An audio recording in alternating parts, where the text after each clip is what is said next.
Hi. Hello, everyone.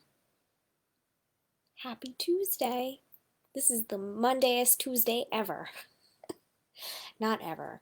There have been a lot of Monday-ish Tuesdays, but today feels like a Monday for me for some reason. I don't know why, but but anyway, we are here. It is Tuesday, so that means it's time for Latte with a Librarian, and I realized as I was clicking the go live button that I don't have a drink this week. I do have a licorice.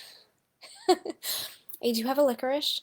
Um, I haven't eaten dinner yet, so that's why I don't have like a hot cocoa or anything because usually I guess I eat dinner before. So that didn't seem right to me today. So naturally I didn't even remember to make something. Just the usual water and this little nugget. She's not a latte, but she's sweet like one.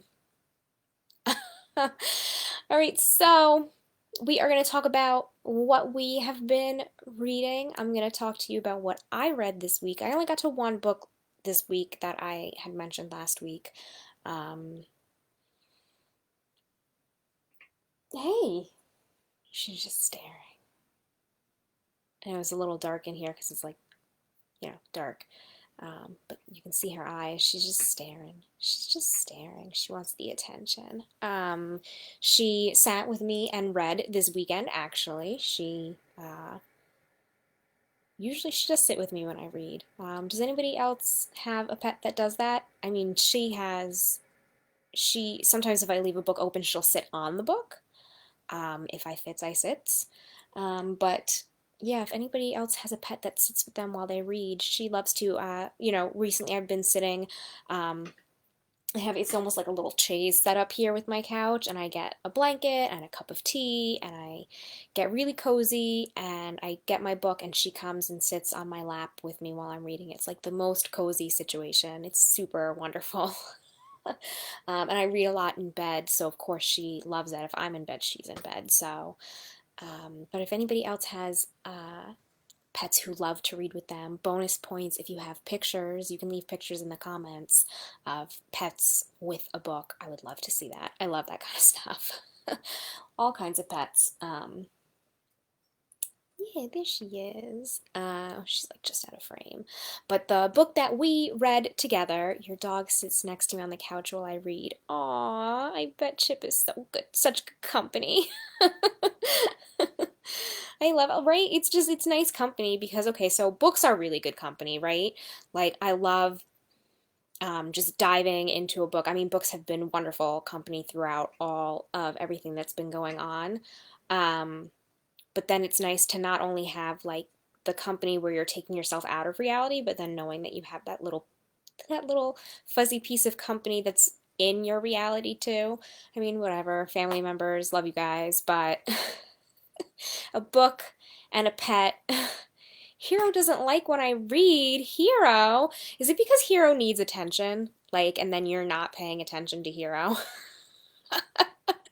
Which is, I mean, that's her thing when I'm doing these videos. That's why you usually see her or hear her. Yeah, for attention because she hears me talking and I'm not talking to her, so she needs the attention. Or like I said, sometimes if I leave a book, she'll sit on it open, which I think is her saying, yeah, see, here she comes because I'm talking and I'm not talking to her. um, it's her saying, like, you could pay attention to me now. Let me see. I have a picture actually from when I was doing my Harry Potter book club, and I left the book open because I was using the illustrated editions. And so I had the book open on the couch because it was really big, and she saw me intently paying attention to something, and it was not her. And so she sat on the book, which was, I mean, adorable. It's a really cute picture. I have it in here somewhere. I just have to remember from when it was from. Um, I have pictures of all of these crafts that I've been doing. Oh, I have to take a picture of the one that I did today, which is for a video on Thursday, so you'll see it soon. Where is this picture? It's actually a really cute picture of her sitting on the book. Hi, yes, you are going to step all over everything right now. See, we're taking this little detour. Sorry, but now I'm on the hunt for this picture because she is pretty cute. Um, Yeah, I found it. There we go. There she is. And that's definitely her please pay attention to me face. Who's this? This is you? Are you embarrassed? That's you? But yes, she does read with me. She's a good companion. Yes, you are knocking everything off of here, aren't you? Yes.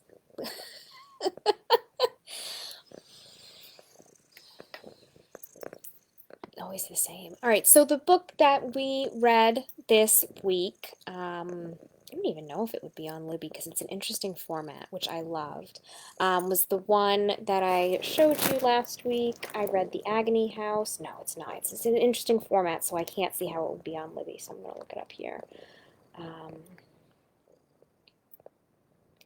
So what's interesting about The Agony House, and one of the reasons, oh, please don't press the buttons. Oh my gosh. Pressing the buttons. One of the reasons that I liked it so much is, here we go, I'm going to pull it up on Goodreads, is because it is a hybrid comic slash novel. So, that didn't work. The Agony House. Come on, technology, right? There it is. The Agony House by Sherry Priest and illustrated by Tara O'Connor. So, it's super interesting because, so it's the story of a girl, Denise, and her mom and stepdad, and they buy a house in New Orleans. They're actually from New Orleans, but they haven't been there in a long time because of Hurricane Katrina. Her dad and her grandma died in Hurricane Katrina, and they moved to Texas along with so many other people who just spread out, right?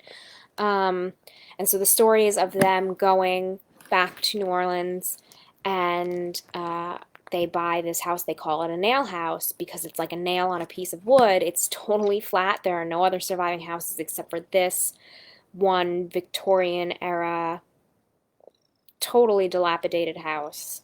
And they're going to fix it up. They're spending the very last of their money on this house. They have nothing else.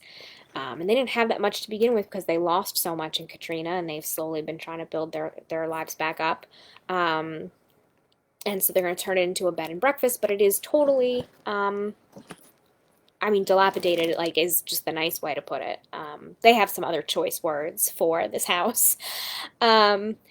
And so Denise, who's a teenager, starts to feel like she's experiencing weird things in the house. She notices and feels weird things. Do you have to? She's rubbing her face on the computer, so if it's shaking, it's because of her. And she finds, with the help of like a neighborhood kid who's always wanted to be in the house. Apparently everybody in the neighborhood has always wanted to be in the house, explore the house, because the word on the street is that it's haunted. And so she, you know, kind of has the chilly willies sometimes in that house, and she and the neighborhood kid go and explore. She did not want to go into the attic, and the kid's like, let's go in the attic. And she realizes that there's something weird about the attic right away, which is why she didn't want to go up there. And up there they find a comic book that was all wrapped up and protected from, I mean, the whole house is filled with mold, and it's falling apart, and there's a wasp's nest in one of the bedrooms. Like, it's a nightmare, this house, right? So they find this comic that's wrapped up and kept in pristine condition, and so you get to read every few chapters an excerpt from the comic and the illustrations, and you have to put together what's happening in the comic with what's happening in the house. And there are parallels, and some of them are really obvious and some of them are not. And you go along with Denise and her friends, and you try to figure out what is happening in the house, who is haunting the house. I mean, it's obvious it's a ghost story. That's not a spoiler. But I love the dual format. I thought it was really cool. The writing style was super easy. Like, This is definitely good for tweens who like scary things. This is a YA book, by the way. It's definitely good for tweens who like scary things. The writing is a little juvenile, but I think that's who the target audience is. So this is really good for tweens, but the story was good. And to be totally honest, I'm a big chicken, so I don't know if any of you like scary things. I don't like scary things. I hate scary things. Um, Thank you. Yes. So I was like, ooh, I have to keep the lights on after reading this one. But I just really like the way it was done. When there are communications with the ghosts, the text is in blue, and I thought that was really cool. It's a little chilling effect. I don't know. I thought it was really effective. And I just thought it was really entertaining. And so I like that. That's going to be one of my more in-depth reviews for next week's Chills and Thrills Teen Reads on Monday. So that was what I read this week. I didn't get a chance to read that much this past week, so hopefully I have some more time. We shall see. Not before bed. Yeah, definitely not before bed. That was like when I read I'll Be Gone in the Dark about the original Night Stalker, and I was like, why am I reading this before dark? I mean, at dark, before bed, and like, how can I nail my windows shut? Oh my gosh. But that was a true crime book. I can't read anything scary or true and horrifying before bed because then I just have like that overactive imagination. It's not cute. It's not good. I can't watch scary things before bed either. Mm-mm. So, but I mean, like I said, this is definitely really good for tweens and teens. Might be a little scary for, well, I guess if a juvenile reader really, really liked it.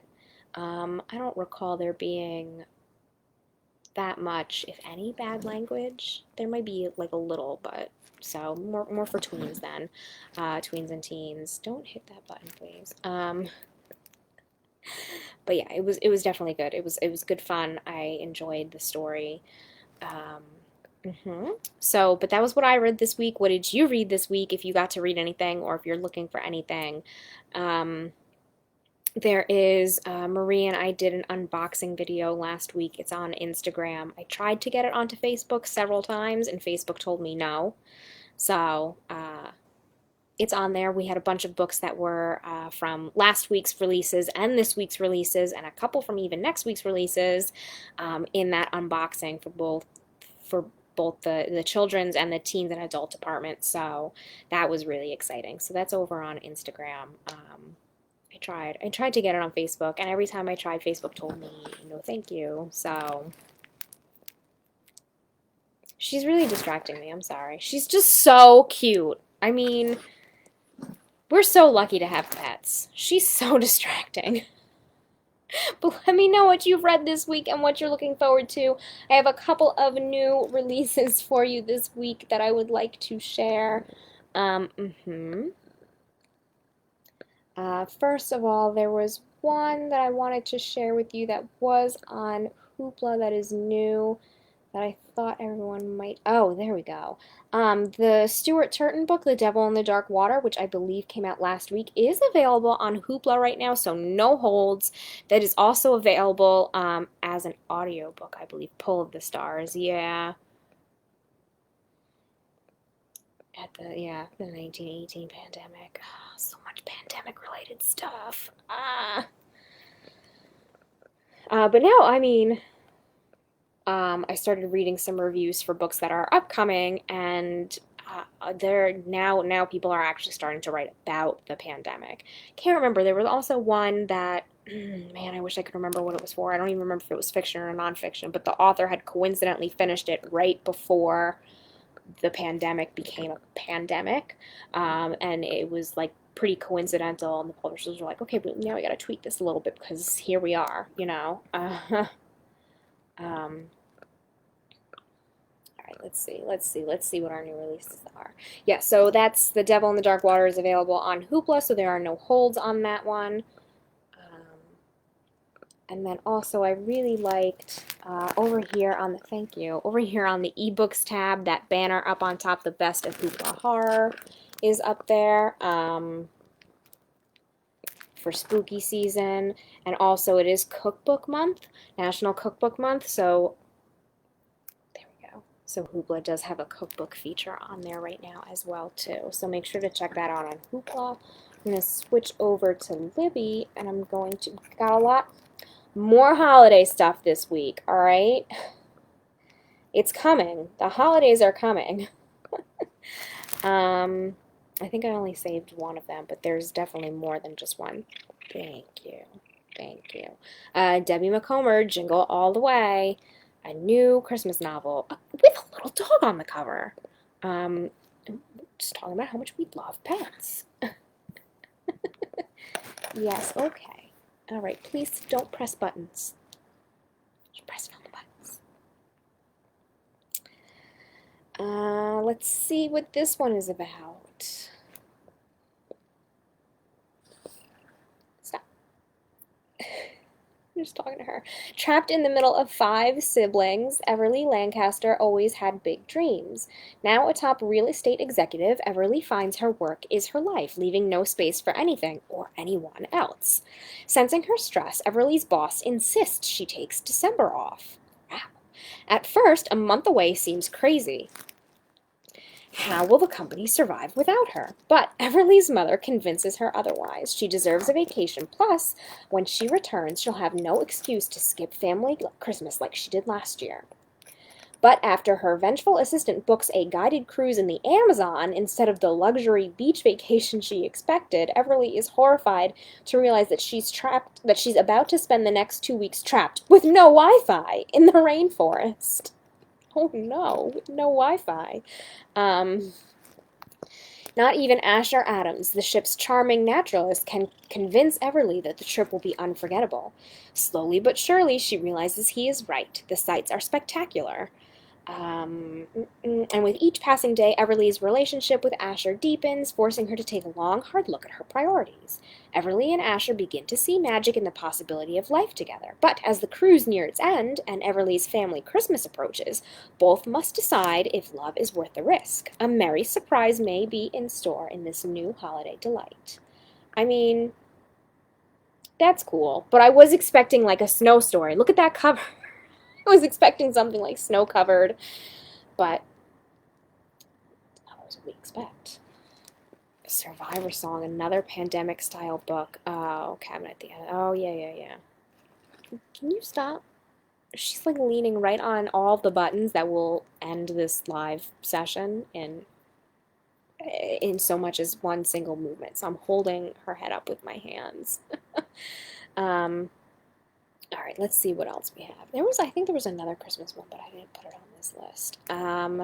John Grisham has A Time for Mercy that came out today. We did get that one. We unboxed that one last week. Yes. Okay. Thank you. Okay. Thank you for washing my hands. Okay. Clanton, Mississippi. Oh, here's the cover. There's the cover. Clanton, Mississippi, 1990. Jake finds himself embroiled in a deeply divisive trial when the court appoints him attorney for Drew Gamble, a timid 16-year-old boy accused of murdering a local deputy. Many in Clanton want a swift trial and the death penalty, but Jake digs in and discovers that there is more to the story than meets the eye. Jake's fierce commitment to saving Drew from the gas chamber puts his career, his financial security, and the safety of his family on the line. Legal thriller. Bursting with courthouse scheming and small-town intrigue and stunning plot twists. Also available as an audiobook. Fiction, suspense, thriller. Yes, thank you. I know, I'm not paying attention to her. Like, all the things that I'm saying are not like, ooh, do you want a snacky? Do you want your little mouse? I'm like saying real words and she's displeased. She's so displeased. All right, thank you. Thank you. Let's see, what else do we have today?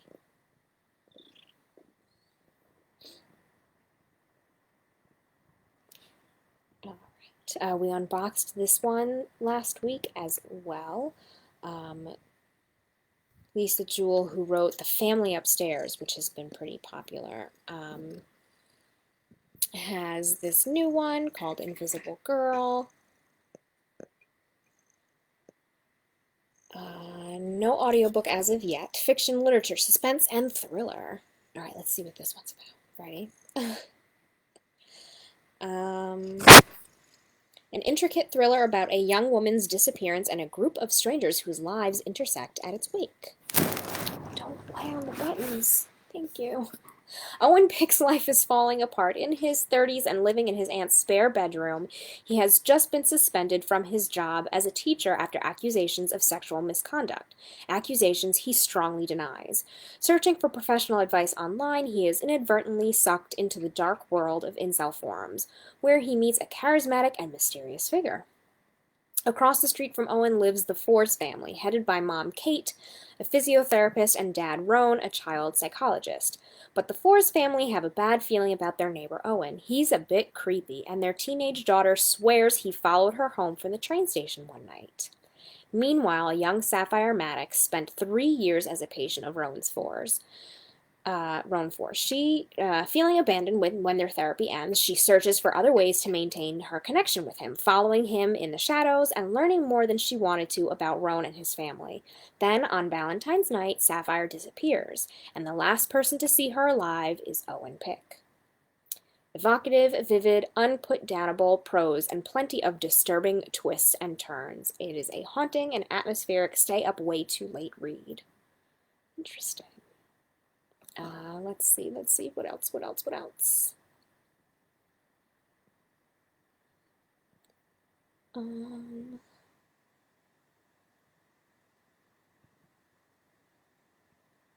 This one, The Once and Future Witches by Alex E. Harrow. No audiobook. Fiction, literature, historical fiction. In the late 1800s, 3 sisters use witchcraft to change the course of history. A novel of magic amid the suffragette movement, which sounds really interesting. In 1893, there is no such thing as witches. There used to be in the wild, dark days before the burnings began. But now, witching is nothing but tidy charms and nursery rhymes. If the modern woman wants any measure of power, she must find it at the ballot box. Vote! Everybody vote! But when the Eastwood sisters, James Juniper, Agnes Amaranth, and Beatrice Belladonna, join the suffragists of New Salem, they begin to pursue the forgotten words and ways that might turn the women's movement into the witches' movement.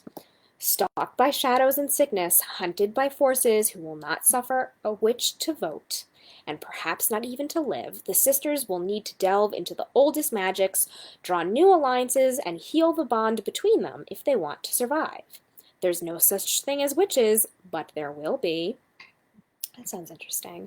And a book about suffrage and voting, and I mean, that's all like, that's fun. Historical fiction with things that are kind of relevant, right?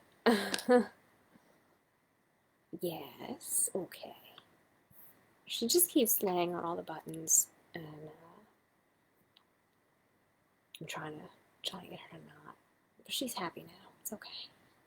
One more that I had saved for you today is, I know we have a lot of Robin Carr fans, so we have a brand new one, fiction, literature, romance. Don't lay on that button. Return to Virgin River Netflix original series. I did not know that Robin Carr had a Netflix original series. I feel like everything is a Netflix original series. There are so many reviews that I read. Please don't lay on the button. She's actually rolling across the keyboard. There are so many reviews that I read in our publication journals for books that haven't even come out yet that say, you know, like already a 3-season deal or already, you know, a movie deal or whatever. It's so surprising that sometimes before the books even come out, there's a show in the works or already out. I just don't want you to roll across the keyboard. Working from home, right? Okay. I just find it so interesting. Like some books that I get, and they're brand new and they're just being published, already have little stickers on them like soon to be a series or available now on Hulu or Netflix or whatever it is. Uh, I mean, book to TV and book to movie is so popular. Um, and sometimes I kind of go like, okay, well, where are the original movie and TV ideas? But at the same time, it's also really interesting to see how things get reinterpreted, right? I don't know if any of you have any favorite book to screen adaptation favorites. Yeah, I'm trying to think if there's one that I really like. I remember, oh, when I was a younger, much younger adult, and Pretty Little Liars had come out. So I read, I watched the first episode of the show, and then I read the rest of the series. And I think the last book came out shortly after the series started, like right away before I started watching the show again. And I was so disappointed. But I think that's one of those shows that kind of like took off and ran away with its source material, which happens to a lot of things. Yes. And I know there are a lot of book to screen adaptations right now. All right, let's read the description for this, and then I think maybe she's hungry or something. We'll figure it out. um, the New York Times #1 best-selling author Robin Carr returns to the beloved town of Virgin River with a brand new story about fresh starts and new friends and the magic of Christmas. Oh, this is the Christmas one, too. This is the Christmas one, too. 'Tis the season in October. I'm trying to keep you from laying on all of the buttons. Oh, stop. Anything Jane Austen. The books are always, of course, the books are always better. Lord of the Rings, because I can't read those books, way too confusing. The thing about the Lord of the Rings books is that they're so many words, and like we're librarians, we read, we like words, but it's a lot of like there's just not enough action in some of these long walls of text sometimes, and it can be hard to follow or it can be confusing, and there are a lot of characters, and that's one of those books that I always encourage my students when I'm like reading that book with students or young folk, to like make yourself a little bookmark out of a piece of notebook paper, and you write down characters, and then if there's something you need to remember about a character, like a trait or their like overall like who they are or whatever, you kind of do like a little keyword, and then you have this little bookmark that you can flip through and unfold and refold to help you remember that. And it's also one that I tell people to do for Game of Thrones. But in terms of book to screen, we're not going to talk about how Game of Thrones went. Right? I think we're not going to talk about that. All right, back to Robin Carr. Kaylee Sloane's home in Southern California is full of wonderful memories of the woman who raised her, but the memories are prolonging her grief over her mother's recent death. A successful author, Kaylee hoped she could pour herself into her work. Instead, she has terrible writer's block and a looming deadline. Determined to escape distractions and avoid the holiday season, Kaylee borrows a cabin in Virgin River. She knows the isolation will help her writing. And as she drives north through the mountains and the majestic redwoods, she immediately feels inspired, until she arrives at the building that has just gone up in flames. Go figure. Devastated, she heads to Jack's bar to plan her next steps. The local watering hole is the heart of the town, and once she crosses the threshold, she's surprised to be embraced by people who are more than willing to help a friend or a stranger in need. Kaylee's world is expanding in ways she never dreamed possible, and when she rescues a kitten, followed by a dog with a litter of puppies, oh my god, that sounds like the perfect vacation to me. Stop. I love the woods as much as the next topic can only take so much description. I agree. A dog with a litter of puppies. She finds her heart opening up to the animals who need her. And then there's the dog trainer who knows exactly how to help her. As the holidays approach, Kaylee's dread turns to wonder because there is no better place to spend Christmas than Virgin River. Literally, that sounds like my dream Christmas. Oh, I have to rescue a bunch of animals and hang out with them all day and raise them and let them love me? Yeah, that sounds awesome. That sounds great. That's a great holiday. I'll take it. Sign me up. So that book is out now as well.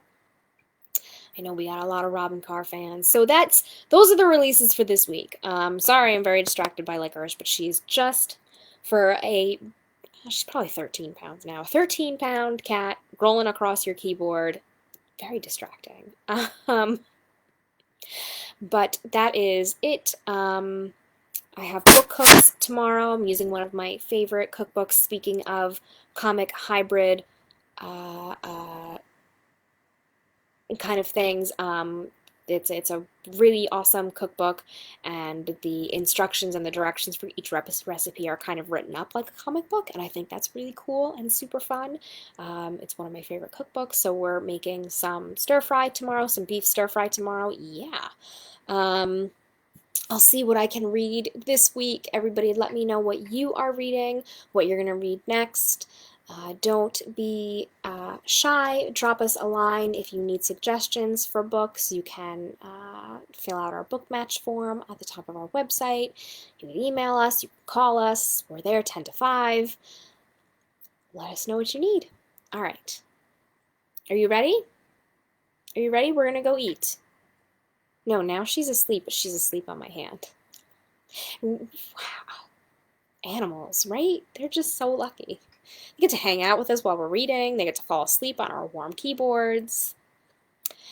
Anyway, that is it for me tonight. And that is it for Licorice. She is done. She is KO'd. And we are going to go eat. And we're going to go read in bed. And I hope you all enjoy the rest of your evening. I will see you soon. Bye.